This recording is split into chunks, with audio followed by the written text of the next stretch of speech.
Well, good afternoon.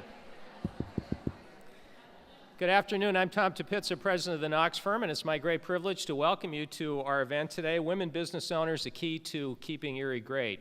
Some of you will remember about 4 years ago that our firm sponsored an event that we called Making Erie Great in this auditorium, and the keynote speaker at that time was a fellow by the name of Paul Grogan, who is the president and CEO of the Boston Foundation and a former vice president at Harvard, and he spoke about initiatives in Boston for education and health and violence, and it was a great program. We had a distinguished panel, as we will today. I have to confess they were all men, but it was a great and very successful event, and in fact it was the inspiration in part for the Erie Vital Signs project that the Erie Community Foundation sponsors in cooperation with the Chamber and United Way and Erie Together and the nonprofit partnership, and it was a very successful event. And so the firm has felt that from time to time when we have opportunities to do a similar program where we can have a nationally renowned speaker and some local leadership involved to make some differences in our community, that we want to take advantage of those opportunities. And that's why we enthusiastically embraced this particular opportunity about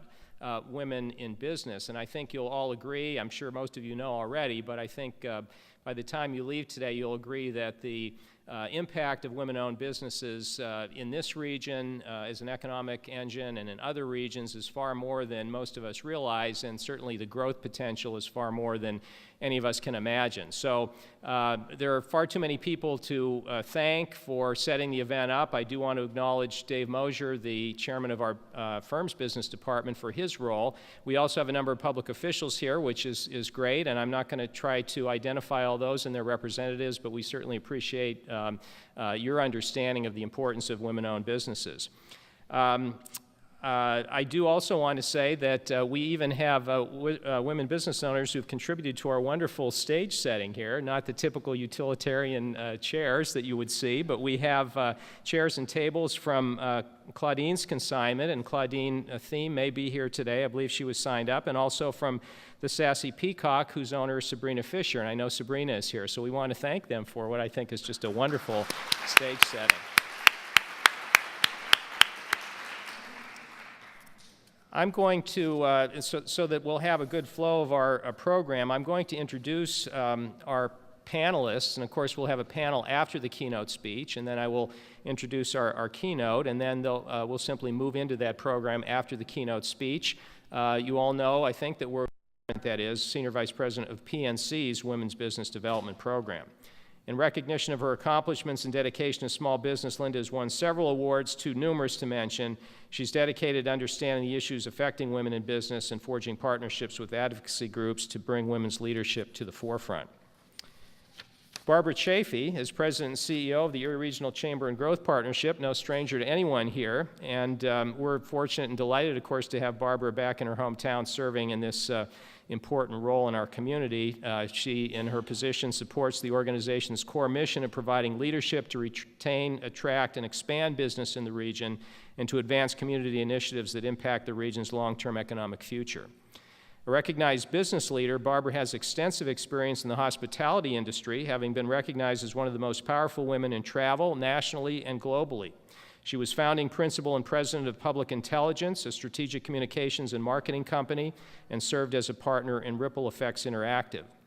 In addition to her work in the private sector, she served under Governor Tom Ridge as Deputy Secretary for the Pennsylvania Department of Community and Economic Development. Under her direction, the state was widely recognized for its innovation and leadership in economic development, tourism, and interactive marketing, and received over 100 creative awards in those areas. Now, of course, with September 11 so much on our minds, even yet today, we're proud to recall that Barbara was chosen by Governor Tom Ridge to help establish the Office of Homeland Security in 2001. As Special Assistant to the President of the United States, Barbara was Senior Director for Public Liaison, working not only with the private sector, but also with international trade and special interest organizations, and with the neighboring governments of Canada and Mexico on the Smart Border Agreements. And our final panelist is Shawn Keough-Hartz, President of Provider and CEO of Provider Resources Incorporated, a company she founded in 2003. With over 27 years of leadership experience in healthcare, Shawn has led the organization by sharing her passion and vision of instilling integrity into the healthcare system from both program and clinical perspectives. As a result of her dedication and that of PRI's exceptional caliber of healthcare experts, she moved PRI into the federal government sector. Today, the organization has 4 service divisions: program integrity, the foundation of the organization, healthcare quality and health disparities, education and outreach, and policy and regulatory. Services are provided to the Center for Medicare and Medicaid Services, the U.S. Postal Service Office of Inspector General, the Department of Justice, Department of Labor, the Centers for Disease Control, Administration for Children and Families, the Veterans Administration, and the Agency for Healthcare Research and Quality. Believing a stable infrastructure is crucial for corporate growth, Shawn mobilized the organization to achieve accreditation by URAC as an independent review organization, achieved ISO 2008-9001 registration, is certified 8A by the Small Business Administration, and is certified through the National Women Business Owners Corporation with Compatibility Maturity Model Integration Certification planned for next year. And so we truly do have a distinguished panel, and let's acknowledge them all right now.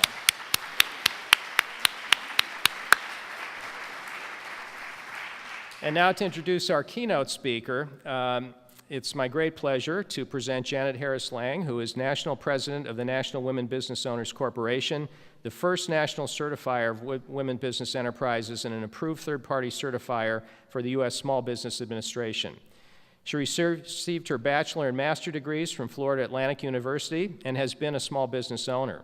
Janet is a past national president of the National Association of Women Business Owners, served on the Small Business Advisory Council for the Federal Reserve Bank of Atlanta, served as delegate in 1986 and co-chaired the Florida delegation in 1995 for the White House Conference on Small Business. Her numerous awards include the 1993 Entrepreneur of the Year Award by Inc. magazine and the Jillian Rudd Leadership Award in 1994. She's also been featured in many publications on television and radio and has authored a monthly article for a women's business magazine. We're very proud to host Janet in Erie for this event, and I present her to you now.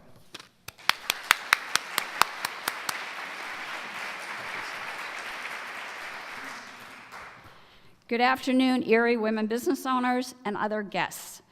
And thank you for that gracious introduction. But really, the most important thing you need to know about me is that I am passionate about women business owners and the companies they lead.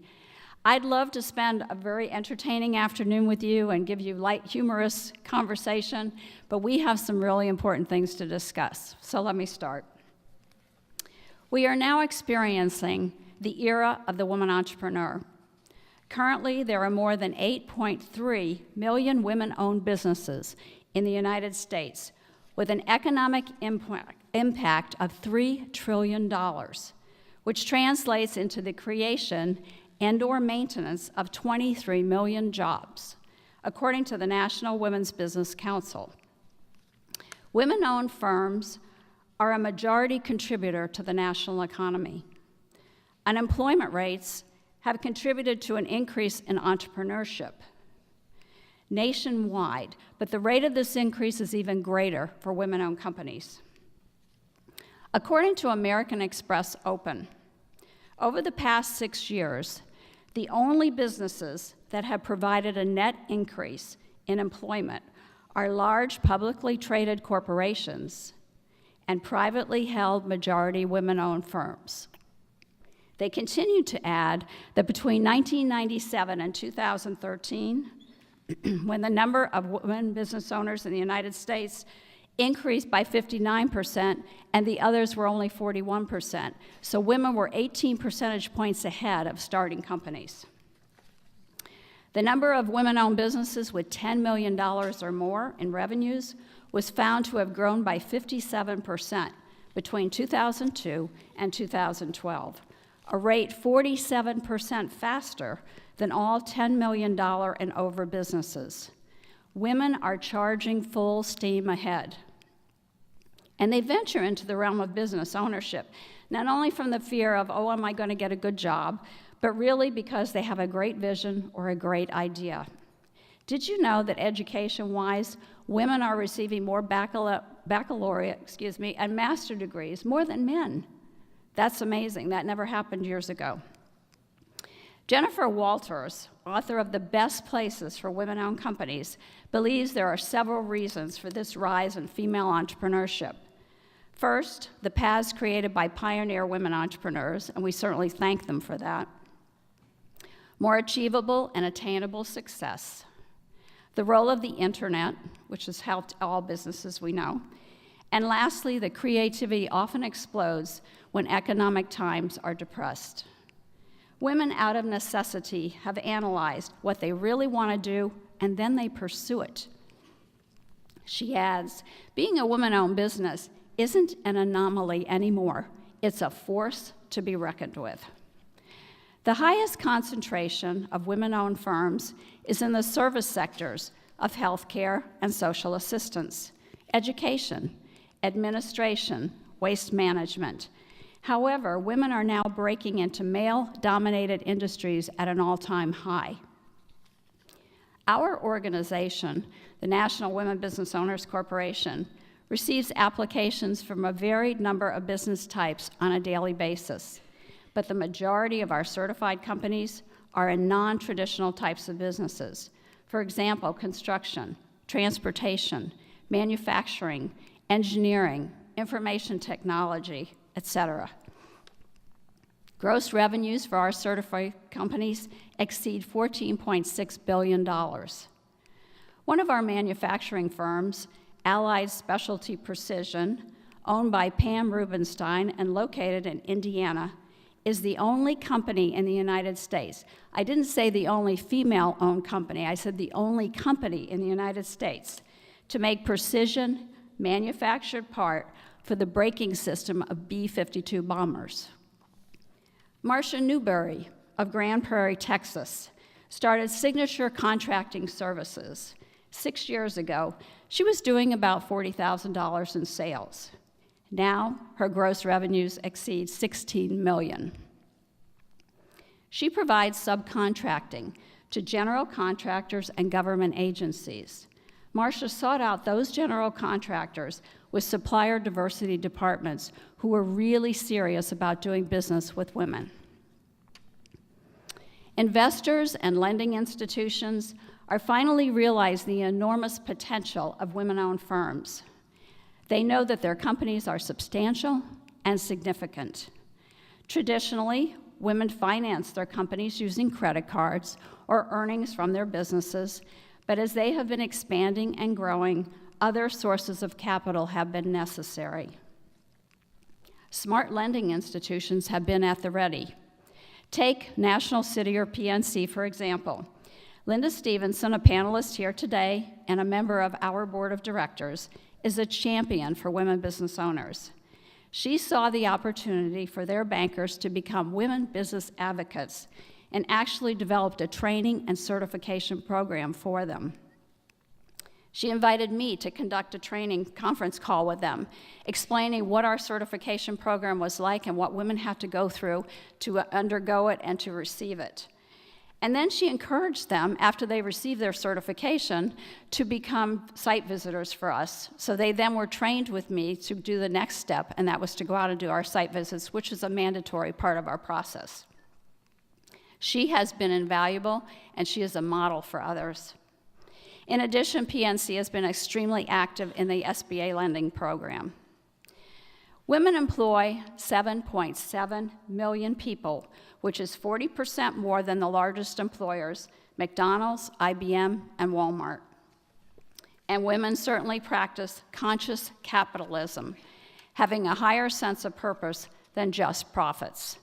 They treat their employees and suppliers well. They attract and retain the very most talented people, and they create happy repeat customers. Research by the Guardian Life Small Business Research Institute shows that the characteristics such as being more customer-focused, more likely to incorporate community into their business plans, and more adept at creating opportunities for others are helping women excel in running a business, keeping employees driven and motivated and productive, and building a loyal customer base. Mark Wolf, director of the Institute, says as owners and managers, women are more proactively customer-focused. They make friends of their customers. Imagine a Fortune 500 company doing that.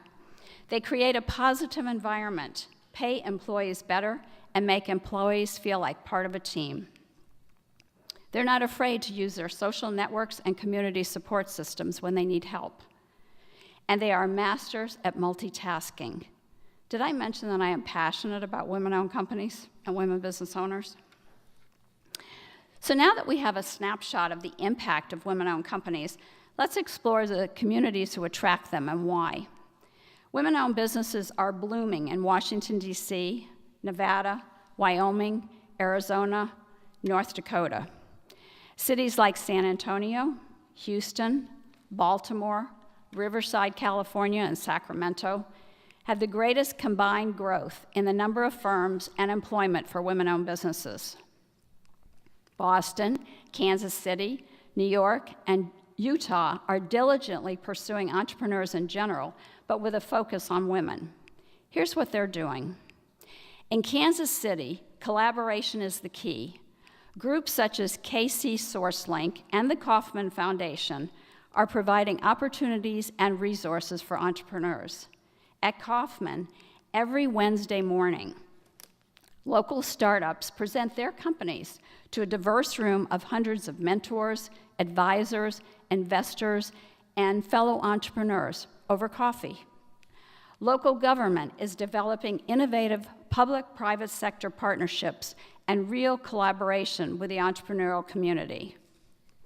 The mayor of Kansas City, Sly James, I kid you, that's his name, introduced Launch KC, an initiative designed to attract and develop entrepreneurs and IT professionals in the thriving information technology community around the downtown area.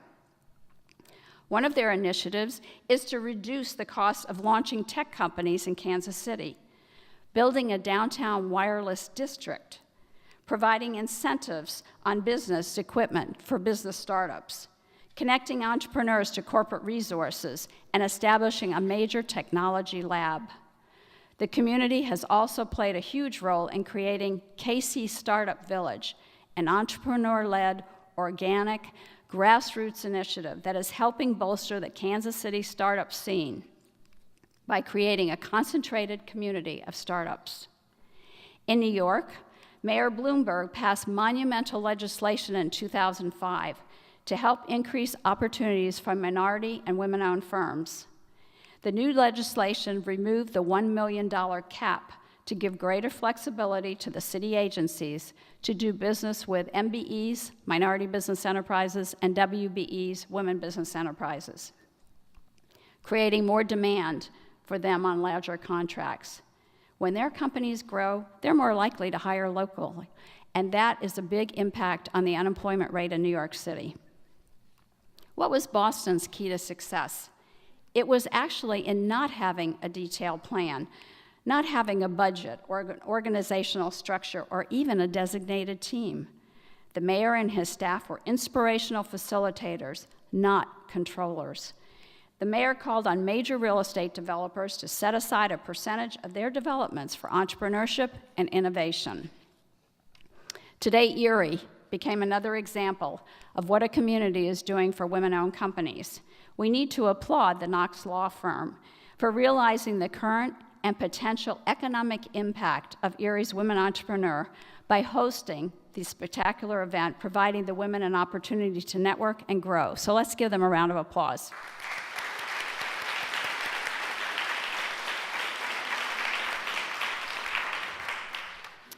The federal government has also been proactive. About 2 years ago, the U.S. Small Business Administration looked at federal contracting, and it revealed there was a deficit in the number of contracts going to women in certain types of products and services. As you may know, every company in the United States is designated an NAICS code, or we call them NAICS codes. It actually stands for North American Industrial Classification System. Some companies have many codes, others have one, but that is how they kind of correspond and they understand what that company does by the NAICS code. So SBA started looking at it and said, you know, there are some codes here where we're not using women in contracting at all, and we've got to do something about it. So they developed what they call the Women-Owned Small Business and Economically Disadvantaged Women-Owned Small Business Contracting Program. Our organization, NWBOC, was approved as a third-party certifier for that program, and we have seen an influx of applications. In fact, many of our WBE certifieds have gone for this designation as well so that they can get into federal contracting. Previously, the program had award limits, but those have been lifted in recent months. Just like what happened with Mayor Bloomberg in New York, SBA decided we needed to do that as well. So what does it take to create an environment where women entrepreneurs thrive? It takes a village and a platform, not a program. Important factors are high projected job growth, education levels, quality of life, and the low cost of doing business. Educational institutions are critical for training and educating potential entrepreneurs and/or their workforce. Imagine if Silicon Valley didn't have Stanford University. The outcome may have been very different. Entrepreneurial activist Tori Johnson says that for many entrepreneurs, there's a $5,000 to $10,000 gap between someone being able to pursue their business idea or not. Such a small number, and we need people to be there to be able to provide that funding for them for that gap. Local resources and support networks like women's business organizations, SBA small business development centers, and women business centers play an important part. Cities can create network and collaboration opportunities between startups and bigger, more successful firms. Even the legal environment and procurement goals of local, county, and state government play a very important role. Very often, communities work feverishly to attract large, mature firms to the area. Certainly, you get big headlines out of that in the paper. But the truth is that new jobs come about from small business. That's where the major activity is. Babson College has been working in Manizales, Colombia, and encourages communities not only across the world, but communities right here in the US, to look at entrepreneurship from a holistic ecosystem perspective, not just imitate an area like Silicon Valley. One of their professors said it best: empower the natural flora and fauna. And personally, I love the suggestions for community leaders, which includes mayors and councilmen and state representatives and US representatives and senators, et cetera. And it comes from Daniel Eisenberg of the Harvard Business Review. Instead of hard cash, hardwire your calendar for entrepreneurship. Your time is one of the scarcest resources you can invest. Allocate just 1 hour a week for entrepreneurship. Go to office openings of new ventures. Make a congratulatory call to those who raised money. Write a thank you note to the entrepreneur who hired a few engineers or hired a high school intern for the summer. Invite an entrepreneur for a short chat and a photo opportunity with you. Have a monthly breakfast meeting with a different group of entrepreneurs each and every month. Solicit their ideas and how the city can help them. Ask, don't tell. Celebrate the success. Make your city an amazing place for the most talented entrepreneurs, innovators, and creative people to come to seek their futures to live, to work, and to play. Create that nurturing environment and just watch the growth of women entrepreneurs explode. And to our women entrepreneurs in the audience, don't hesitate to follow your dreams and your visions. Think big, like Kimberly Bingham of Says So, and that's 2 words, SEZSEW, in Dyersburg, Tennessee, one of our certified companies. Instead of focusing on being a local embroidery shop, which she had been for many years, she bravely pursued some national procurement opportunities, and she's now making uniforms for Congress, the White House, and other federal government agencies.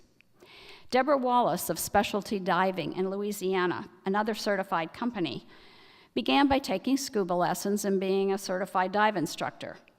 Her dream created a company that provides underwater vessel inspections and repairs for the public and private sector. She's also been involved in oil spills in the Gulf and in research on the effect of those spills to the ocean's ecosystem. Liz Lassiter started Red Arrow Logistics in Washington State and grew from the local transportation of goods to a domestic and international transportation provider, delivering for the Department of Defense and others. And lastly, Shawn Keough-Hartz, right here on our panel, and proudly one of our certifieds, who for after 10 years has turned Provider Resources into a multi-million-dollar business in the healthcare arena, and you'll be hearing more from her shortly. Did I say that I was passionate about women entrepreneurs? Now you understand why.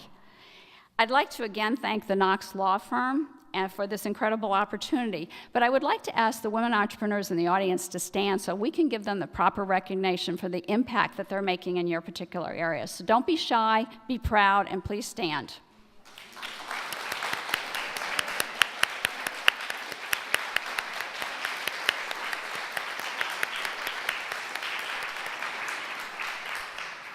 Congratulations to each and every one of you.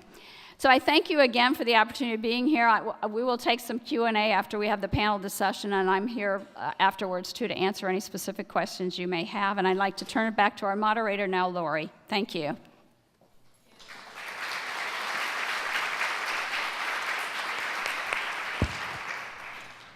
Thank you, Janet, for that powerful presentation. I just wanted to go over the format of this part of the session.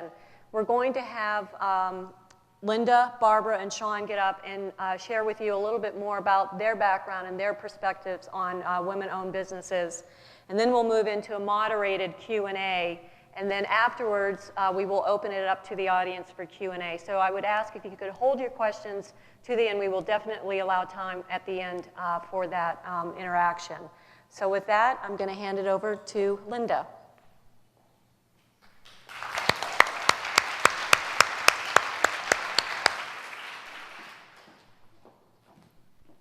First off, hello, and I'm so happy to have Janet here because I'm so proud of Erie, and Janet and I have been friends for many, many years, so I have a chance to share her with Erie and Erie with her, so this is great, and to be on this panel with these other women is just a real treat for me. Ladies and gentlemen, Janet has just shared some really impressive statistics. I'm going to share a few facts with you as well, and it supports the statement that I want to make here. Ladies, you are in the driver's seat. Now you need to take hold of the steering wheel and control the direction. I'm delighted to be here today, and I'm honored to be with you to be addressing one of the most dynamic forces in the economy. Women's increasing power, leadership skills, and purchasing power is the strongest and most dynamic force at work in the American economy. I've had 47 years in the financial industry and managed to survive seven acquisitions before retiring. Talk about being a survivor, huh? Even though I'm not a business owner, I did start 2 specialized departments in an ever-changing environment. And I like to say I made it through all those acquisitions because of my pack woman mentality. Do you remember the video game, Pac-Man? Anybody remember that? See, you're all over 40, right? Remember the little person, actually it was a little guy, would march around in one direction, hit the wall, bounce off the wall, bounce, turn, spin, and hit the wall and go another direction to get to where they were going to go. That would be me. I was a pack woman, and I had to survive. As business owners, you have to be pack women as well. And certainly, as a business owner, you must always be prepared to change course and meet new challenges with the economic climate and technological changes facing you every day. My advocacy for women business owners is directly related to my banking background. I was one of a 2-person team that created and developed the bank's formal SBA program, which focused on SBA financing for small businesses. Initially, I functioned as a paralegal, driving throughout Western Pennsylvania. By the way, and that was before GPSs, so you know how many times I got lost. Meeting with the clients and closing the deals. And ultimately, I ended up managing the program for 12 years, during which time we were the #1 SBA lender in Western Pennsylvania. Now, this experience, and the reason I share this experience was invaluable to me in helping me to understand the real pressures and consequences that entrepreneurs face every day. It was my interaction in the small business community that opened my eyes to the lack a focus on women business owners. At that time, and that dates back to 1989, 29% of all SBA loans nationally were going to women. 29%, that's an insignificant amount. In 1999, I introduced the We Do Tour, Women's Economic Development Outreach Tour. How many people remember that? We do, a few of you, yes. It was during this tour it became obvious to me and to my colleagues that women were hungry. In fact, they were desperate for options to growing their businesses, and no one was paying attention. As a result of We Do success, my bank at that time gave me the go-ahead to develop a formal women business initiative, which now resides with PNC Bank, and I might say with great success. Janet mentioned WBAs, Women Business Advocates. At that time, I had 50 women business advocates. Today, PNC has over 1,200 women business advocates across the country. By the way, both men and women. So we have come a long way. It was during this period of time that I discovered the ATHENA PowerLink program, which I consider one of the most powerful resources for women business owners. And actually, there are 34 ATHENA PowerLink cities, one of which is right here in Erie. In fact, can I ask our ATHENA PowerLink women, please stand up and be recognized? Come on, ATHENA PowerLink ladies.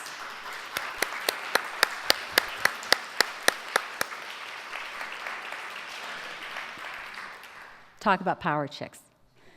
You know, what's significant is that when I introduced the ATHENA PowerLink program in 2000, there truly was little or no attention being paid to women as economic contributors in Erie, in Pennsylvania, or in the nation. Now law firms, accounting firms, and most certainly banks are looking for ways to capture this growing group of entrepreneurs. And for the past 15 years, women have been taking home a substantial majority of college degrees, 57%, which translates into more senior positions, higher pay, and skill sets that are positioning them to run their own businesses. Women participate in the economy in record numbers, both as consumers and as business owners. And it's no accident that their rise coincides with America's economic prosperity. The start of the phenomena began with the entry of women into the workforce in the 1970s and is now being propelled through women's business ownership. Women are more than a segment. They constitute the majority of Americans. 52%, that's half of all new businesses, owned by women, and 42% of households with more than $600,000 in assets are controlled by women, and they influence 83% of investment decisions. Remember what I said? Women are in the driver's seat. Now we just need to take control of the direction. Women have more than $2.2 trillion in combined purchasing power, and their numbers clearly reflect that women-owned businesses are part of the economic landscape. Their launch rate is twice that of the norm, and their failure rate is dramatically less. Women-owned businesses spend an estimated $546 billion on salaries and benefits annually, and $103 billion on technology. That's some big spending. These figures clearly demonstrate that women are vital to the growth of our nation's economy, and more important, Erie's economy. Women business owners are creating jobs, filling market needs for goods and services, and boosting the growth of their local communities. In summary, women have come a long way, becoming an important and increasing economic force, more involved, competent, and confident in their financial lives than ever before. And they are voicing informed concerns about their financial future. And they are looking to advisory relationships and networks for support. You know, on a census report, right now, the best we have is 2007.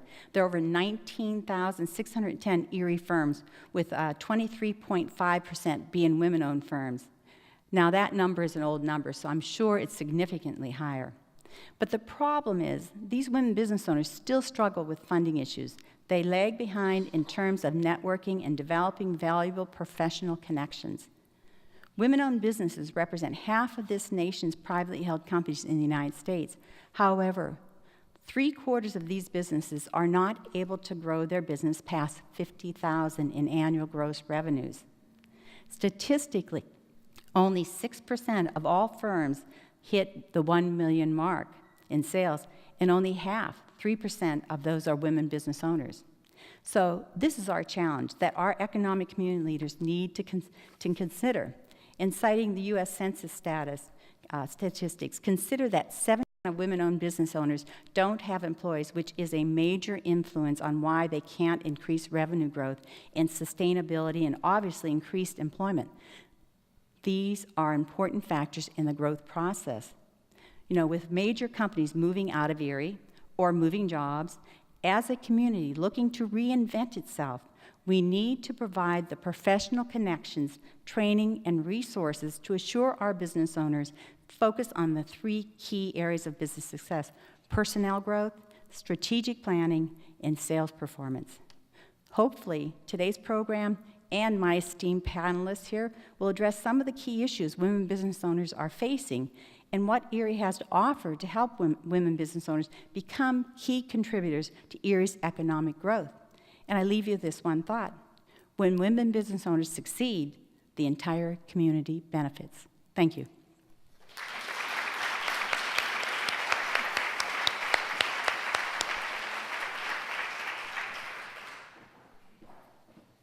So Linda may have retired from PNC, but we're extremely fortunate that her commitment to women through ATHENA PowerLink and everything else she does in the community proves that she really didn't retire from something that's very important to all of us. I'm going a little bit of a different direction. I want to talk a little bit about my pathway, as it was a little bit different and much of it unplanned. I started out, this part was planned, in the hotel and hospitality industry, as you heard. 40 years ago, or more, there were not women mentors or sponsors or role models for me in the hospitality industry. I was fortunate to be in a family-owned industry, but with a father who, understand I have 5 younger brothers, with a father who wasn't quite sure women belong in the hotel, restaurant, and bar business. So I was probably a line employee for 9 or 10 years before I got into supervisory positions. However, that time within the hotel and restaurant industry allowed me to meet many people in Erie from all different walks of life, and some of them became good friends. And some of those friends ended up being my mentor and then sponsors. And of course, all of you know Tom Ridge. Tom, I actually met in one of our bars in his single days. And Ben Wiley, which many of you remember. And both of those gentlemen, not only, they started out as friends, but they became my mentors and sponsors. And at some point, when they changed from mentor to sponsor, my life even became more enriched. They were my advocate, and oftentimes when I wasn't sure I was confident about myself or a talent or a gift or what direction to go, they were more confident in me, and they ended up urging me on and egging me on. So it's really important for every one of you to find mentors and have those mentors become sponsors. Candy, I hope you don't mind, I'm gonna bring this up. Candy Littell is here. Not too long ago, one of our male board members called me and said, I have this woman, you know, that I want you to know and get to meet, and I want you to help make connections because she's really dynamic and she brings a lot to the table. And so she came down to the chamber and met with Jake Rao and myself, and I've got to tell you, we were really impressed. And so we started working on making connections and introducing her to some people. And I can't tell you how many people have come back to me and said, boy, I'm really glad you connected Candy Littell with us. But it was, she had somebody who really believed in her and started making the connections, and he also continues to talk her up. So anyways, my hotel days came to an end when Tom Ridge had decided that I was going to Harrisburg. I cried all the way down to Harrisburg, by the way. It was not where I wanted to go. I never wanted to leave Erie. I'm an Erie girl, and I always want to be an Erie girl. And, but he saw in me some opportunity, saw talent and opportunities. So I ended up doing tourism, technology, economic development, and film for the Commonwealth. And I learned an awful lot. We were the first state to ever launch an internet website. That was really unique back then, believe it or not. They weren't out there. Our marketing efforts really reaped benefits. And in that network around the state, the reason he felt I would be good in that job is what he saw was a strength in collaboration. That it's really extremely important, no matter what you do, to be able to have the ability to collaborate with others, whether you agree with them or not. And in Pennsylvania, with 49 tourism promotion agencies, hundreds of economic development agencies, it was often a challenge to end up trying to get people to collaborate. And that then led to my move after September 11th. And when Tom was drafted to go to the White House again, and I say drafted again because he had served in the military, he was only allowed to take 6 to 8 of his own people. And I got a call from Mark Holman, who was his former chief of staff. I think Tom didn't want to call me because he knew I would cry again. Yes, women do cry. It's not a weakness, but it was one of those, you're going to Washington. I said, I'm not going to Washington. Yes, and you're taking a $30,000 pay cut. I'm really not going to Washington. And the cost of living is 4 times the price of Harrisburg. I don't want to go to Washington. However, there was, of course, nothing you couldn't turn it down after September 11th. And again, I was extremely fearful because, to be truthful, I had no idea how that world operated. I never aspired to go and work at the White House. I certainly wasn't quite sure that my transformation from tourism to terrorism was going to really be effective. You know, you're the happy face of tourism, and now you're, oh my God, the face of doom, you know. And the challenge was, the very first group in my portfolio was the airlines. All of the airlines, who were at the edge of bankruptcy, who, when you had all of them in the room at the same time, you had very big legal issues because there were many, many things they weren't allowed to talk about. And as Tom reminded me, the reason I was there was collaboration. And the ability to continue to make connections. I will say this. It was probably one of the best experiences I ever had. But what I found was, and what I think is the most important thing, is for each of us to really understand and constantly inventory as you move forward in business or an entrepreneurial or innovation effort of what our strengths and weaknesses are. Because they change all the time. But when you know your strengths, you can be confident and use that to your benefit. And when you know your weaknesses, you have the ability to search out and seek out people who can really help fill that gap. And that's really important. It's important as you build your organization. It's important for your own confidence. It drives you to continue to learn and to continue to have a thirst for knowledge. So those things are really important. I then, when it was time to leave the White House, ended up in Pittsburgh. I still wanted to come back home to Erie, but there wasn't an opportunity at the time. And I went into business with a friend and former business, somebody who had been a contractor in the state. I became his partner in Ripple Effects Interactive. And also started my own company called Public Intelligence. Now, some people say that's an oxymoron. Might be. No offense to you government people in the room. But it was strategic communications, marketing, and planning. Within 3 months of starting that business, I got a call from the Department of Homeland Security that they really did need help on the whole private sector initiative. Understand, private sector owns 85% of the critical infrastructure in the United States. And so they contracted me, actually was when they were my first big contract, and I went back and forth to Washington every week.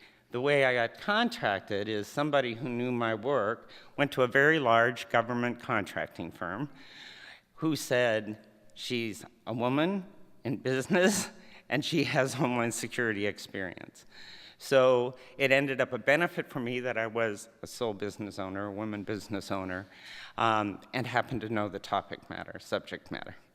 So those were some of the interesting things about my life in Pittsburgh. I was there 7 years and then heard about an opening for the Regional Chamber of Erie Regional Chamber and Growth Partnership. That was a job I really wanted to come home to. I also know that 10 years before, I probably wouldn't have been very good at the job. Some of the people that I work with may end up, I testify otherwise, some of them are here. But what ended up leading to the ability to lead and to work with the team that we work with at the Chamber is that I had the experience of being within a family business, within a government business, with both state and federal, within my own business, and a partner in a business. So that all of those pieces that are part of what the Chamber and Growth Partnership do came together for me and comes together for the organization, hopefully. But the one other thing I wanted to say to you, and Janet mentioned this about writing thank you notes, and I just did a talk to a college class who, of course, are very much into the whole electronic digital lifestyle. One of the things that I always did and have done for 35, maybe 40 years, and it was since I read a book by Barbara Walters, that's how long ago this was, I think it was her first book. And she talked about how she got the gets, how she got the really great interviews. And she would always start by sending a birthday card or flowers or a handwritten thank you note, whatever. Well, I ended up starting to do that. It got to the point, truly, that I was spending $100, $150 a month on birthday cards, and greeting cards. And so, but it's interesting because now, throughout the world, I have a network that I will tell you, if you think people don't notice, the first year that I moved here, it was crazy. I had 2 mortgages, I was going nuts, and I didn't send the cards for a year. I cannot tell you how many calls I had from people who said, "Are you mad at me? Is something wrong?" A number of those people actually were advocates for me for getting this job. They became, and I still to this day get more comments when I do a handwritten note, a handwritten card. Even more important, I think, now that we're in the digital age, because we're so inundated with the electronic and the digital that we are starting to become complacent to it. And so people think that and it's true, you take more time when you're addressing an envelope, writing a note on a card, and putting a stamp on it and putting it in the mail. So it shows you're thinking about it in time. So, but that's just to back up what Janet said. She's absolutely right. It's very important. So, next.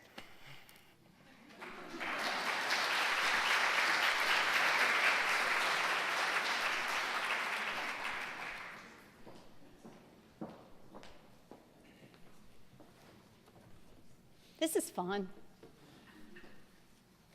By the way, has anybody seen this magazine? How many of you have seen this? Harvard Business Review. This particular issue is September 2003. Please go buy it. I'm serious. If you don't buy any other, buy this one. Although it says, are women too emotional, bossy, and too nice on here, I think throughout my career I've probably been accused of being termed as aggressive, when it really wasn't aggressive, but passionate about what I believed in, and that it was misinterpreted. I want to talk to you about some of the things that it takes to be an entrepreneur, and there's a lot of you in the neighborhoods and here in the audience, so you already know much of this, but there's going to be times that you're probably going to waver about your passion as to what you're doing. Hold on to it. Grab a hold of it and keep tight. You've got to have that determination. If you don't, you will fail. I've had people tell me flat out, "You're a failure." I've had people say to me, "What are you going to do when your business fails?" And you have to look at them and go, "They're wrong," and figure out how they're wrong and what you're going to do about it. So you've got to have that ability to fight when somebody says that. And I don't mean physically fight, just internally. Have faith in yourself so that you can make that difference. You've got to act the part, obviously. We all know that, we read it. And you've got to be willing to sit at the table. Recently there was the YouTube video that was circled around again from Sheryl Sandberg, the Facebook CEO, that talked about sitting at the table. Well, right after that was circulated, I was in a meeting in DC, And there was a young girl that, it was a very powerful meeting, I will tell you that, in DC with some very high-level policy experts. And we were there to introduce our team because we wanted to work collaboratively together. Quite frankly, they wanted to work with us, which was good because we want to work with them in a different area. So it'll work. But the one woman, there was a young girl there, she barely introduced herself as you were shaking hands. I found out later she was actually the business development person. We're all sitting at a table, and there's all these high-level experts, and this woman is sitting back. It'd be like me talking to you from here. Okay. And I kept trying to get her to engage with me, you know, trying to get her to step up to the table. These people, they went all around the room, and they each had things about their career. She never said a word. And, you know, I kind of thought, well, I tried. We went out to lunch afterwards, which we do. We have a very collaborative environment between our experts. It works. There were 4 very high-powered men there, and I'll tell you who they were. Former Secretary of Health for the state of Maryland, former Director of Ohio Medicaid, former Director of Mississippi Medicaid, and the Medical Director for TRICARE Worldwide, and a nationally known EHR expert. Okay, so there's 5 of us sitting there, and out of the blue, as we're debriefing about this meeting, one of them says, "Shawn, did you notice that girl never said anything?" I said, "Yeah, she wasn't sitting at the table." They said, "What?" I said, "I kept trying to get her to sit at the table." And they said, "She needs to leave that organization. She needs to go work for you." And I kind of laughed. But there was truth to that. We just couldn't get her to engage. So my words to you are, sit at the table even when it's not comfortable. You've got to. You can't back off. You have to have a willingness to change hats. I will tell you, as recent as last night, I was helping our business development people with a response. We're in the middle of discussions with the federal government for a contract that's worth about $29 million over the next 5 years, which is a big deal. And if you want to send out some prayers, I'll take them. It'll be okay with me. So I had to roll up my sleeves, and I sat down with them, and I helped them through it. It just doesn't matter. At the same time, most of us that are entrepreneurs start from a technical perspective, right? Most of you? Okay, I know I sure did. I was a compliance professional in healthcare. And I got this thing in my head that I wanted to make a difference in healthcare on a national perspective, and the only way I could do it was to move the company into the national arena. And there are some people, my ATHENA people, like my Linda over there. Linda was my greatest supporter, by the way, but there were other people that looked at me and said, "You want to do what?" And I said, "No, I'm going to do it anyway." And we did. But you had to be able to navigate that growth. So you're going to go from being the technical person to the CEO, and they're very different, very different. This year, I have credentials as a certified healthcare billing and management executive. I had to give them up.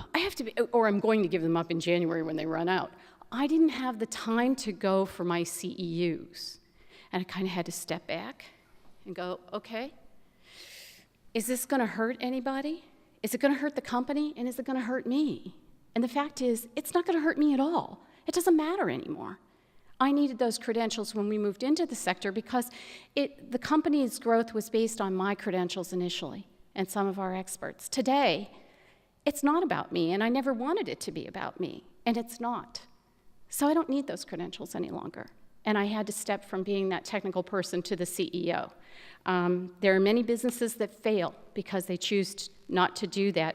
And quite frankly, I think, Linda, you're the one that gave the statistics, or somebody did, about the $50,000 worth of revenue. That's why. Because if you're not willing to make that move, and women, we tend to be detail-oriented, so it's hard to give that up. But if you don't, you're not going to be there. So you have to have some sound planning. And I talked a little bit about being creative and flexible and resourceful because something's going to happen. There are going to be things that you don't plan on. I don't care how good of a planner you are, and I like to think I'm a good planner. Okay, it happens. And you've got to deal with it and move on. Focus on the future, deal with the problem, move on. You need support to do this. Without it, won't happen. I can remember standing in the Erie Club in 2008 as a strategic planning session and looking at my family member and saying, okay, if I keep moving, I'll see you in about 2 or 3 years. He said, that's okay. I said, are you sure? He kissed me and said, go on. I said, okay, here we go. And we did. And there have been sacrifices because of that. I can remember at a We Do meeting, so that means I've been around a while. Did you have to give the dates? Okay, so at a We Do meeting, Charlene Begley was there. And one of the audience members, see, I know you were there too, one of the audience members asked her how she'd handled balance. Now, I'm not going to say it quite her way, because it was a little more graphic than my style, but it was sometimes your family wins and sometimes the company wins. Last night, I have to tell you the company won for the greater good. We save lives with what our company does, and it's worth it to me. And fortunately, it's worth it for my family, and they were okay. When I got home last night, the question was, there was no aggravation at all. He was wide awake and said, you okay? I said, yeah. Did you get it done? Yeah, pretty much. Good. I had total support, and without that, you can't do it. So those family relationships matter. You also need support from bank and financing, and I know there's been a lot of discussion about that, but I have to tell you, I've had my own challenges there. Even at our current size, we didn't have a lot of debt. Because we do service work for the federal government, people don't understand how that works. Some companies have one NICS code. The banking industry uses one NICS code to value you. I have 14. Right. So they don't even know what to do with you. Every time that we go to talk to a bank, it's a minimum 3.5 to 4 hour meeting just to explain to them on a very high level as to what we do. It's very challenging, especially in the federal sector. The SBA right now has a procurement out where they're looking for research because they don't believe that there's enough capital available to women-owned businesses. You know what that research is going to say, right? What we already know. It's not there. In our service-based business, the banks don't consider our receivables as capital. Hello, I work for the federal government. I know there's a sequestration, but my receivables turn in 15 days. How many people's receivables turn in 15 days out here? Can I see a show of hands? Mine do. Okay, as a small business owner, and yet the banks don't want to consider my receivables. We went to the banks, my receivables are $2.5 million, and they don't want to include it? Okay. You know, that's tough as a business owner, so you've got to work around it. As we were initially growing, it was interesting because I couldn't raise the capital. So here's what I did. I took the company, I sold 10% of it to this guy who is an investor. Now this is kind of a funny story. This investor took $25,000 that he was a trustee for of somebody else, put it in a bank account. The bank gave me a line of credit based on the $25,000 that sat there. And because I had that now, the federal government would give us what's considered a GSA contract. It's a General Service Agency contract, which makes it easy for the government to give you a procurement. You don't have to negotiate rates. The rates are already negotiated. And I needed to have this line of credit for $25,000 to make that happen. So I had to sell part of the business quickly. Now, I did that through connections. I think, Linda, you introduced me to somebody else down in Pittsburgh. She introduced me to another person, and that's how that happened. If I wasn't able to reach out, that wouldn't have happened. We wouldn't have had the GSA schedules, and I wouldn't be standing in front of you with revenue that exceeded $13.4 million last year. I needed help, and I reached out for it, so I got support. but I had to be able to reach. It's an interesting journey, I will say that. Today, you still have to have your support from your attorneys, your accountants, your systems and IT. And I have to tell you, I've been very fortunate because the Northwest Commission helped me years ago. There's a woman, Melanie Johnson, that used to work for the chamber, doesn't anymore, I miss her. But she was a great resource. I could call her and she'd say, oh, Shawn, try here and here and here and here and here. And she knew that when she met with me, it may be a couple hours or so, because I picked her brain for everything that I possibly could. But recently, in the last year, it led me to, we wanted to put a significant capital investment into the organization. We wanted to buy some space.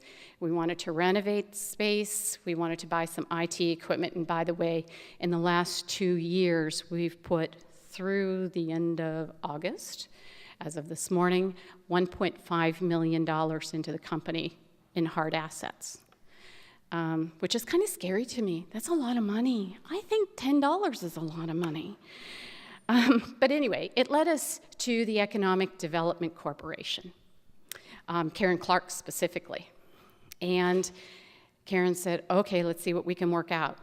She worked it out with the Economic Development Corporation, the Redevelopment Authority, the Northwest Commission, and the City of Erie. We have actually had support from all 4 of those organizations, and I want to thank you.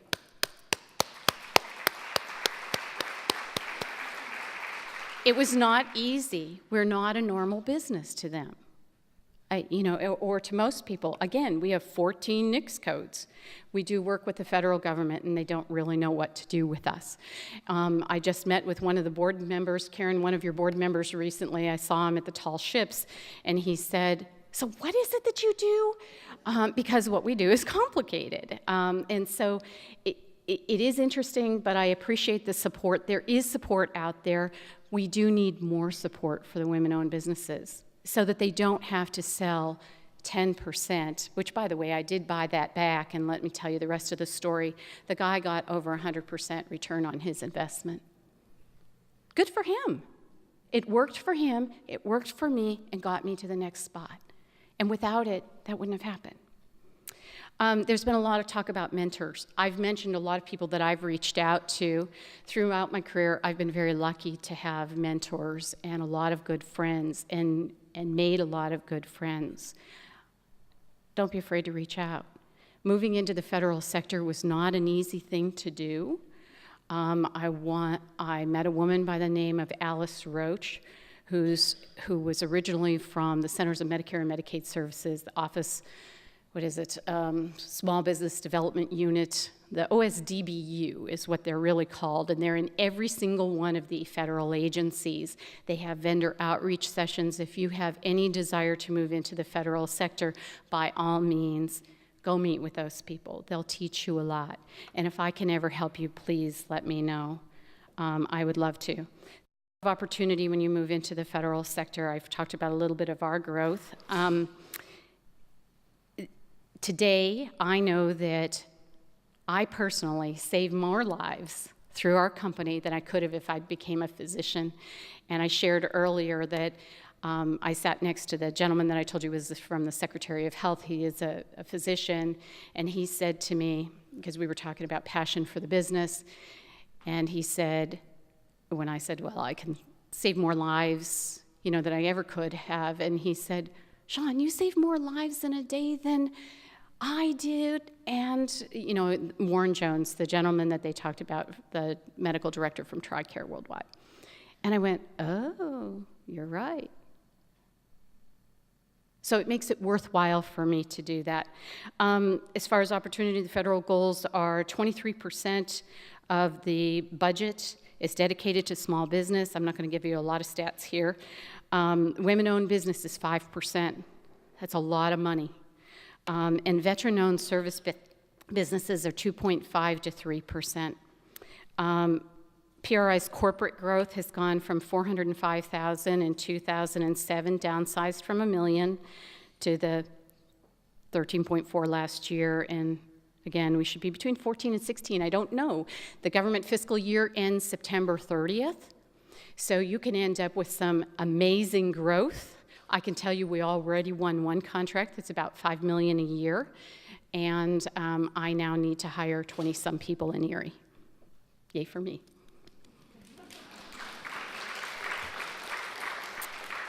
The move to the federal sector does a couple of things. You know, it gives us the opportunity to support the Erie community in a lot of ways. Our banks are here, our attorneys are here, our accountants are here, the increased number of employees. In 2007, we had 7 full-time employees in the corporation.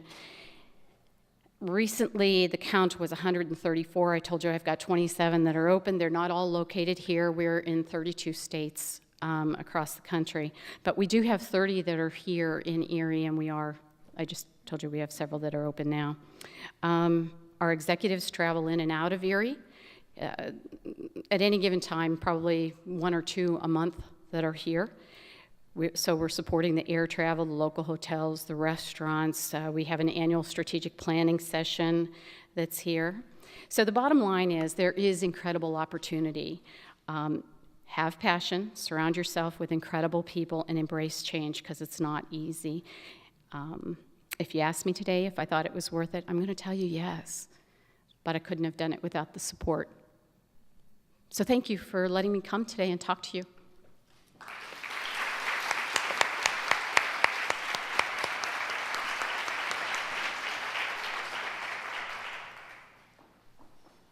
Thank you, Linda, Barbara, and Shawn. That was great. A lot of different perspectives. We're going to do an abbreviated, moderated Q&A, and then open it up to the audience for your questions, because we know you want to have an opportunity to ask questions of this prestigious panel. We talked about financing. I think almost everybody talked about financing and the challenges. So let's move on to something else. Linda, based on what you have seen with the ATHENA PowerLink women, in your opinion, what are some of the most common challenges women face today in business? With the ATHENA PowerLink program, first of all, real quickly, ATHENA PowerLink program, it's a mentoring program that provides a woman-owned business and advisory panel of business professionals free of charge for 1 year. And the key of the program is, I mentioned in my comments, one of the challenges women have is they lack the high level of professional contacts. They need those professional connections. That's one thing about the program that's really important. But the other challenge, it's those professional connections that they lack. But I think the other thing is, so many of our women business owners do not think of themselves as a CEO. They think of themselves as the chief task maker, the chief bottle washer, and they need to get that mindset is that they're in charge, they're running the business, they need to figure out how to run the business and work on the business versus in the business, and really act as a CEO and find people to do that, all those chores they put themselves through. They wear themselves out, and they pass up many great opportunities because they burn themselves out and don't take advantage of their real skill sets. They need to sell the company. I'd open up to the rest of the panel in terms of challenges, other challenges for women business owners. Oh my, there are a lot. I think one of them is you don't know what you don't know. No matter how you move the company and where you're, how well you plan, there are going to be things that come up that don't fit exactly into your business plan or your strategic plan, and you've got to navigate it. And I think that's probably one of the greatest challenges. Okay, so we've talked a little bit about challenges, and I'm sure we could probably spend another hour or two just on the challenges, but I'd like to move on to talking about resources and what resources are available to women. Shawn, you talked about some of those with the federal government and getting financing, but maybe Barbara, in terms of the Erie Regional Chamber and Growth Partnership, what are some of the resources that are available that our constituency could take advantage of? I think with the Erie Regional Chamber and Growth Partnership, for those of you who don't know, we're 3 lines of businesses. We're the chamber division, which is not only your typical chamber function of networking, business networking events, it is also the financial arm, basically, to be truthful, of our organization. There's the Growth Partnership Division. That is the 140 plus CEOs and or leadership of small, medium-sized businesses, as well as our large businesses at the table. And their focus is on transformational initiatives for the community, and to make our quality of life and our environment better. And then there is the Economic Development Division. And the key to the Economic Development Division, and I know Shawn can comment on this as well, but the tools in the toolbox change constantly within the Commonwealth and within federal government. And the good thing about the Chamber Economic Development team is they're part of the lead team of the 13 economic development entities within Erie County. 13 economic development entities. That doesn't count all of the economic development entities in the Commonwealth, or in the region even. So, and of course, part of their focus, part of our economic development focus, of course, is one of our major challenges within the region and nationwide, which is workforce development. So we're continuing to focus and work on the workforce development issues, as are all of our economic development agencies, because it's a challenge for everybody. I think you said today you have 20 open positions right now. Mm-hmm. So it's something that we really have to make a mark on. But the networking is a great benefit. The resources are a great benefit, and we always will change. And I'll tell you this, and I'm going to use Beth Zimmer as an example. She doesn't even know this part of this. So Beth had asked a number of us to write letters endorsing to the Commonwealth that her innovation collaborative that she's been so great leading. It gets a Discovered in PA, Developed in PA grant. And to be truthful, we had a discussion on that in-house by our executive committee, who has to approve our doing those letters. And I said to them, and I think, Tom, you might have been there, I'm not sure. Understand this, we are in the mix also. I think Beth's grant deserves to be given. I think she's got better odds of getting it, and we will probably not get the grant from the Commonwealth because of it. But this is complementary, it is critical to the community and the region. And that executive committee voted unanimously for us to issue the letter of endorsement. And indeed, Beth got the grant and we did not. So,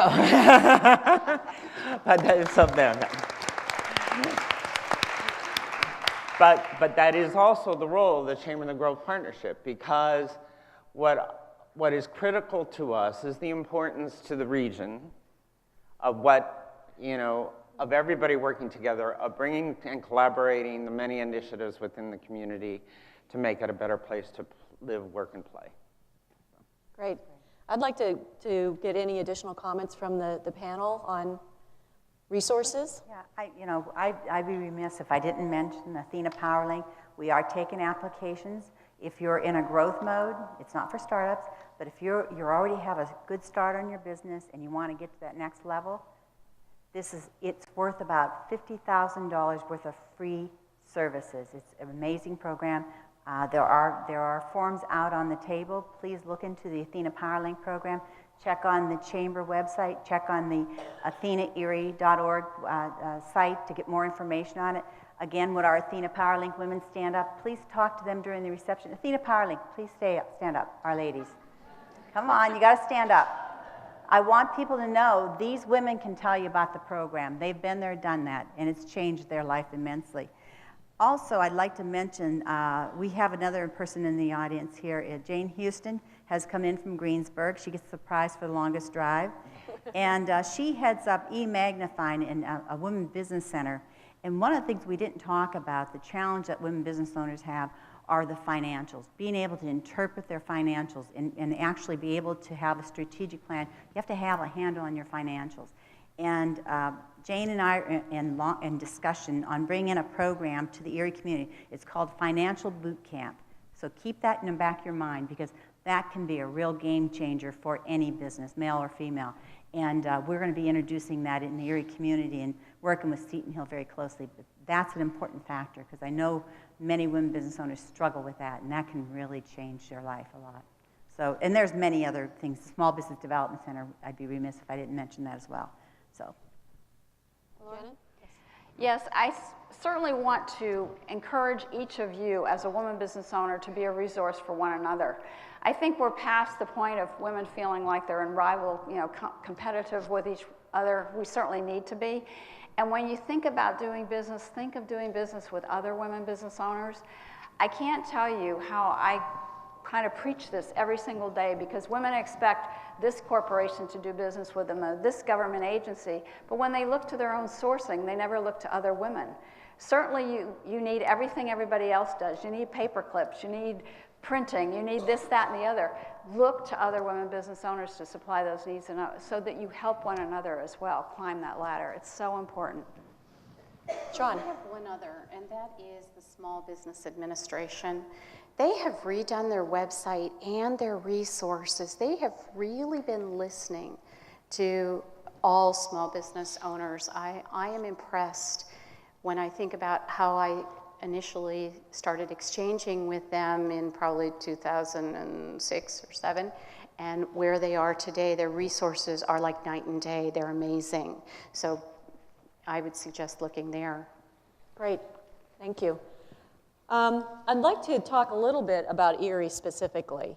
In a recent survey conducted by More Research Service, which coincidentally many of you will know is a woman-owned business firm here in Erie, for the Commonwealth Institute South Florida on women-led businesses, some of the participants identified international as a kind of a shining potential area for growth for their businesses.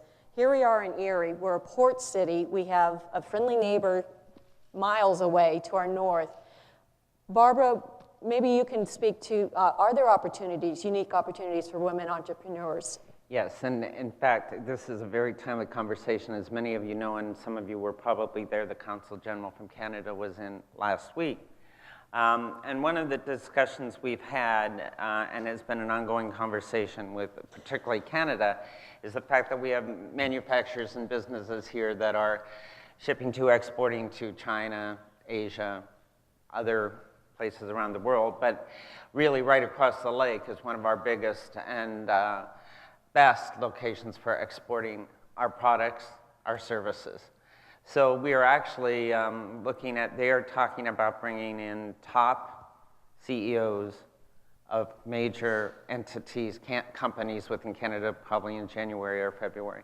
But we are working on focusing more on the Canadian market because we think that that makes much more sense for all of us from a cost perspective. And from, you don't have really a big cultural issue. We speak the same language, so you don't have that. And you don't have trademark infringement as you do in Canada or other issues, or I mean in China, other issues that come along with doing business around the world. So Canada is one of those, and we are already a huge trading partner. I have numbers at the office, which I can't call off the top of my head, with tremendous numbers on our businesses to Canada, but I think it's a focus we need to work on here for Pennsylvania. Linda, do you have any ideas of why this might be a good time for more women business owners to grow? You know what? We're talking, women represent 52% of our population. You have women that really, it's a different world than when I started out in the business arena.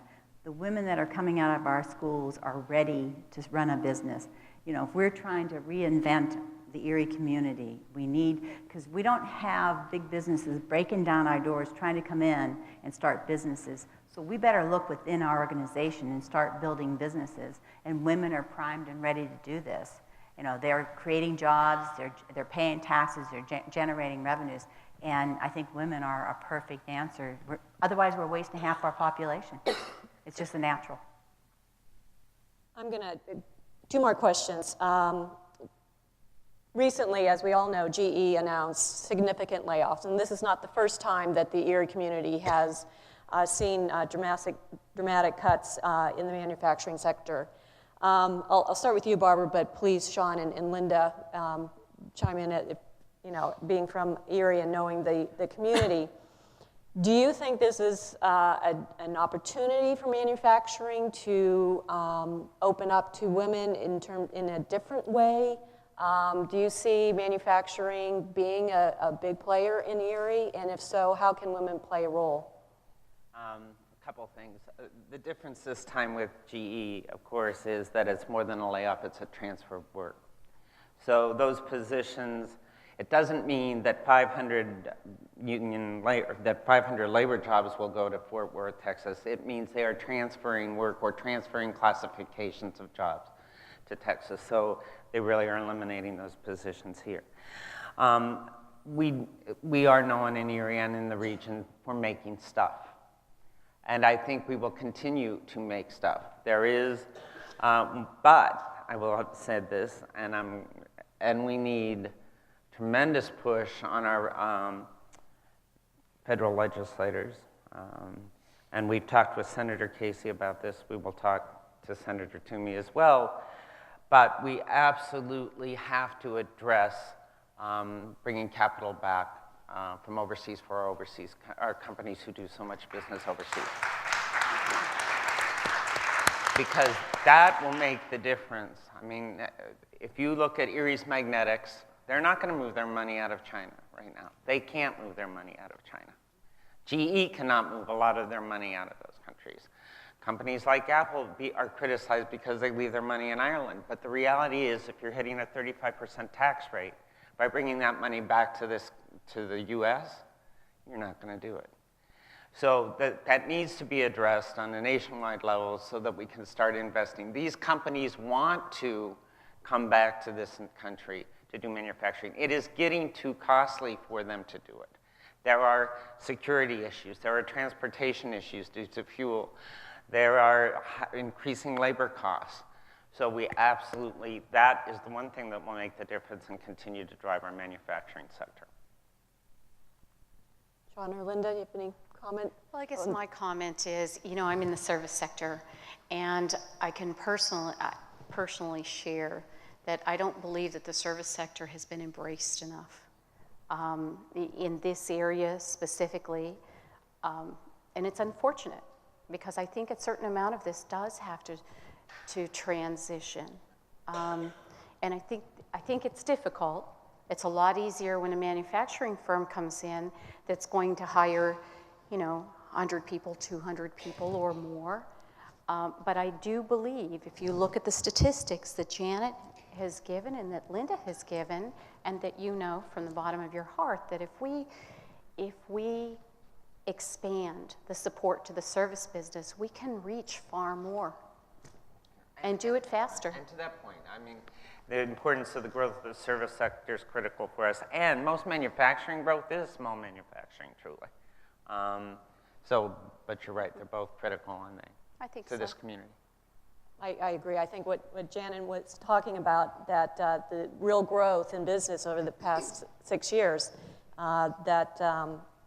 it's held the majority of women-owned business firms, and that the real growth happens in small businesses. And this is an opportunity for Erie to reassess itself and to look at what we are doing and what businesses we are focusing on, what businesses we are supporting. And I think that, you know, women can make certainly a big difference in that. I'm going to wrap up just with one quick question, just real quick answers from everybody on the panel. I'm going to ask each of you to just share with me what you think is the most important trait for a successful woman entrepreneur. Who would like to start? I'll start. Know yourself. And I addressed one, strengths and weaknesses, and always do a critical check of that. But most importantly, know what your core values are. Because the reality is this, what will make you most successful, what will make you grow, is if you do what is in concert with your values, and if the decisions you make are in concert with your values.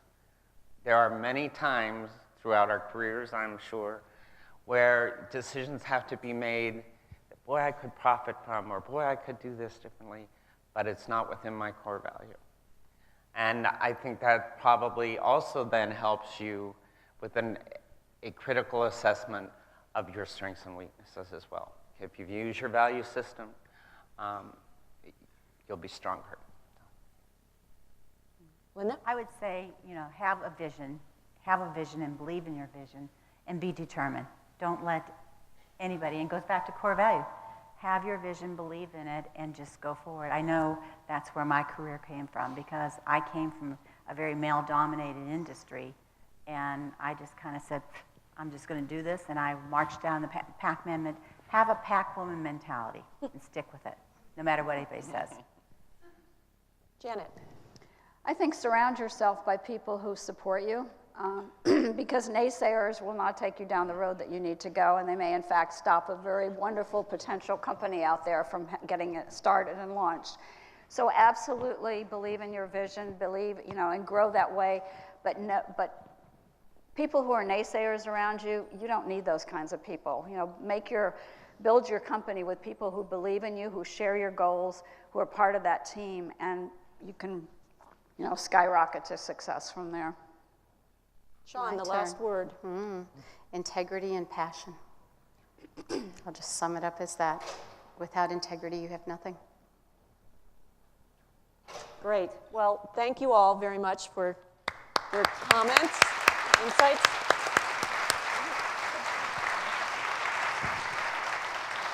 We have some time, a few minutes left for open Q&A, and Sarah has a microphone, and if you could just raise your hand if you have a question.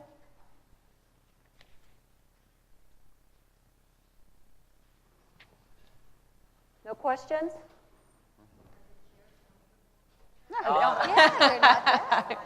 Yes. They're wonderful.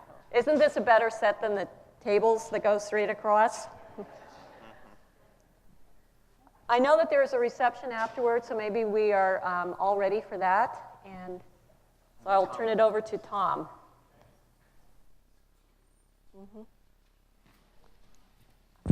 Well, on behalf of the firm, I'd like to thank you. I've certainly learned a lot, and I hope everybody else did. So let's have another round of applause.